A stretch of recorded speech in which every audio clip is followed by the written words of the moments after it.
We all know that feeling. You're reading the news, watching the television, or listening to that new podcast that a friend recommended, and you come across that story, that passage that truly resonates with you. And all you can do, all you can think about it is that you want to share it and read it to everyone else. Right. Hold on to that feeling, because this new series of Wempower podcast is designed exactly with that in mind. Every episode is designed for you. Whether you are a journalist student, a senior editor, a newsreader, a podcast host, or a woman in the creative industries. This series will make you want to hit the button share and tell everyone about it, because these are the missing narratives.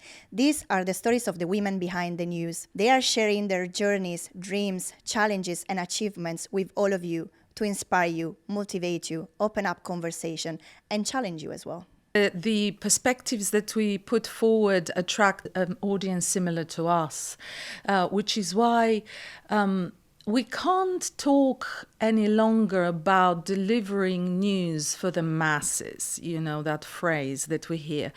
An important thing for every news organization to do is to make it a duty and an effort to educate themselves about the amazing presence of Black journalists. And you shouldn't really have to look narrow or far to find some, because there are many of us, and it's just important that we're given that platform. I think we need to stop thinking about audiences and focus on stories, and I think then the audience will follow, or maybe they won't. And it's having the courage to say, I'm going to cover every story that I think is worth telling, rather than just telling the ones that you think might get clicked on or might get the most views or the most listens. I moved up and down, in between senior roles.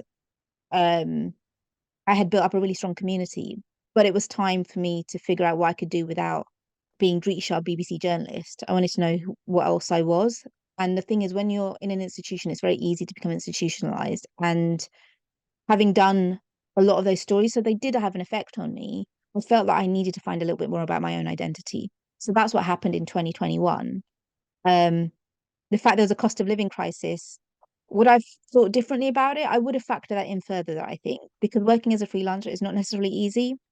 But I did kind of, elbow my way to some on-air jobs. So I started at BBC London Radio, then moved to TV as a producer mainly. And then I started doing, the odd reporting and presenting. And it was when I was presenting bulletins, and I'd done, maybe a dozen, maybe around 20 shifts. And the emails would come, because it's so long ago, there was no Twitter, but there was email. Mm-hmm. And I remember one email that said, I don't pay my license fee to have the news read by a foreigner.